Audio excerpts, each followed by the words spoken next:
à l'injection de l'insuline, la glycémie passe de 1 g par litre à 0,4 g par litre en 30 minutes. Voilà, c'est ce que vous avez ici. La glycémie après l'injection d'insuline, elle passe de 1 g à 0,4 g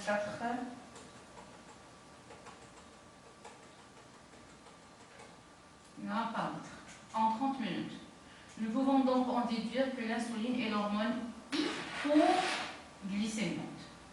30 minutes après cette injection d'insuline, la glycémie remonte progressivement pour atteindre à nouveau 1 g par litre.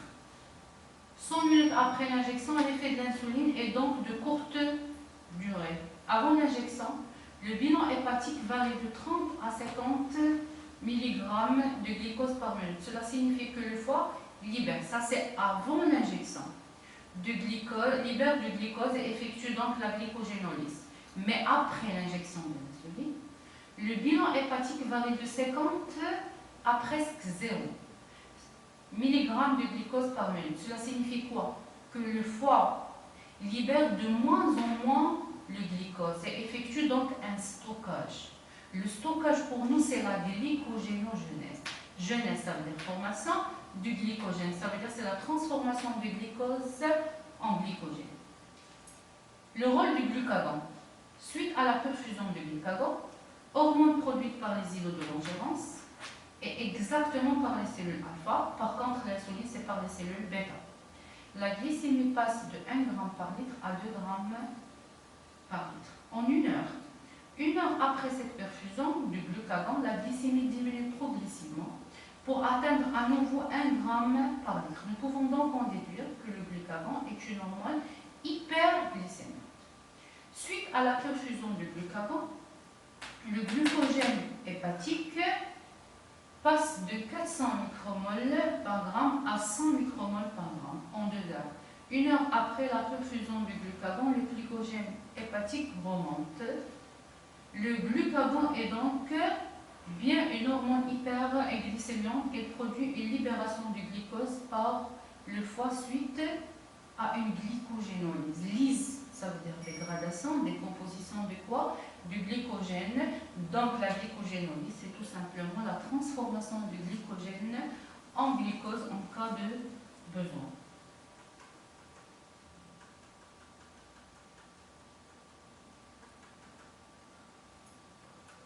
Donc comment l'insuline et le glucagon vont influencer sur les cellules cibles? C'est que tout simplement, l'insuline, lorsqu'elle va être déversée dans le sang, le rôle d'elle, c'est le fait de baisser la glycémie. Comment elle va faire ça? Les cellules bêta, lorsqu'ils détectent qu'il y a une hyperglycémie, elles libèrent de l'insuline. L'insuline passe dans le sang vers les cellules cibles. Comment elle va influencer sur les cellules cibles? Ça, c'est une cellule. Comme vous savez que la cellule elle est entourée par une membrane plasmique, au niveau de la membrane se trouvent des récepteurs membranaires spécifiques. L'insuline se fixe sur les récepteurs membranaires, donc fixation de l'insuline sur des récepteurs membranaires. Une fois il y a la fixation, on remarque qu'il y a pénétration du glucose. Donc, qu'est-ce qu'il va faire la cellule? Elle va automatiquement stocker le glucose, soit en glycogène, soit en lipides, selon le type de la cellule. Si je parle d'une cellule hépatique, ça veut dire cellule de foie, elle va stocker le glucose sous forme de glycogène. Cellule musculaire, fibre musculaire, elle va stocker le glucose sous forme de glycogène. Mais par contre, si je parle d'une cellule adipeuse, adipocyte, elle va stocker le glucose sous forme de lipides. Le rôle du glucagon. Le glucagon et l'insuline sont deux hormones antagonistes. Qu'est-ce que ça veut dire antagoniste? Ça veut dire que l'insuline, le rôle d'elle, c'est de faire baisser la glycémie, mais par contre, le glucagon, c'est faire augmenter la glycémie. Le glucagon fait augmenter la glycémie en rejoignant le foie par les vaisseaux sanguins. Cette fois-ci, on parle du deuxième groupe de cellules des îlots de Langerhans, ce sont les cellules alpha. Qu'est-ce qu'ils vont faire? Lorsqu'ils détectent qu'il y a une hypoglycémie, ça veut dire la glycémie est faible, Les cellules alpha sécrètent le glucagon. Qu'est-ce qu'il va faire le glucagon? Donc, il passe dans le sang pour se fixer toujours sur des récepteurs membranaires spécifiques du glucagon. La fixation, tout simplement, permet la libération du glucose. Mais lorsque je parle du glucagon, c'est surtout le foie qui permet la libération du glucose, pas les muscles. Pourquoi? Parce que les muscles utilisent le réserve comme un réserve privé.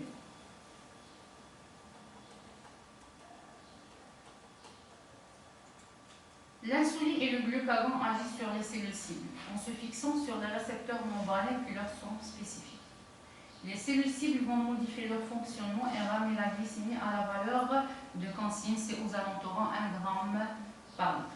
Sous l'action de l'insuline, les cellules cibles sont quoi? Les cellules hépatiques stockent le glucose sous forme de glycogène et de triglycérides. Les cellules musculaires stockent le glucose sous forme de glycogène. Les adipocites, ça veut dire cellules du tissu adipeux, stockent le glucose sous forme de triglycérides, ça veut dire lipides.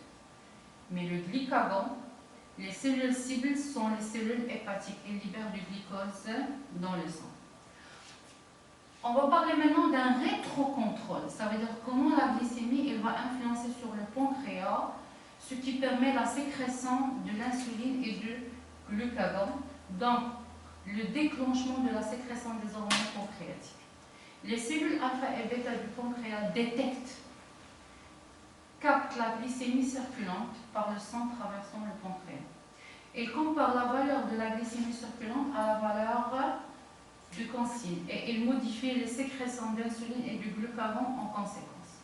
En cas d'hypoglycémie, les cellules bêta diminuent leur libération. Elles vont être inhibées.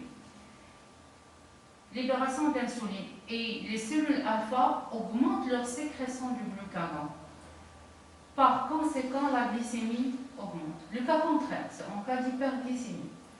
Quelles sont les cellules qui vont intervenir? Ce sont les cellules bêta. Quelles sont les cellules qui vont être inhibées? Ce sont les cellules alpha.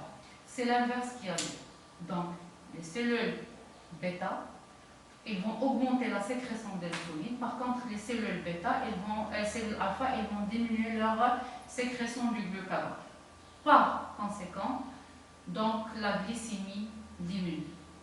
Les sécrétions d'insuline et du glucagon présentent une modification de leur quantité libérée selon l'écart entre la valeur circulante et la valeur de consigne.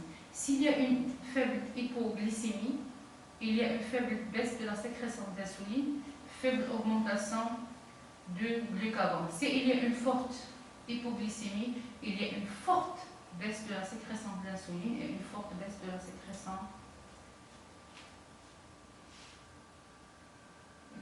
hypoglycémie, il y a une forte baisse de la sécrétion de l'insuline et c'est une forte augmentation de la sécrétion de glucagon.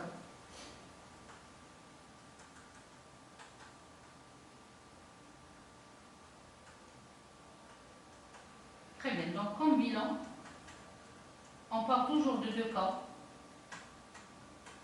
Soit après un repas, la concentration du glucose peut atteindre 2,5 g par litre, donc la glycémie augmente. Soit à jeun. Elle va être aux alentours de 0,4 g par litre, donc la glycémie est faible. Si on parle d'une glycémie forte, ça veut dire qu'il y a une hyperglycémie. Dans le pancréas, c'est les cellules bêta qui vont intervenir en sécrétant quoi? L'insuline dans le sang. Par contre, une glycémie faible, c'est l'hypoglycémie, c'est les cellules alpha qui vont intervenir, donc une sécrétion du glucagon dans le sang.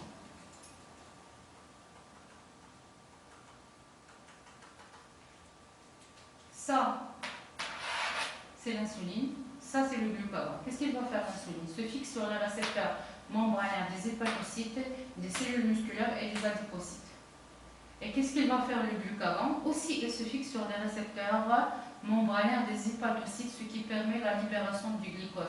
Soit la transformation du glycogène en glucose, soit aussi la transformation de substances non glucidiques en glucose, mais il y a toujours la libération du glucose Donc, dans l'hyperglycémie, on parle d'un stockage, ce qui permet de régler la glycémie.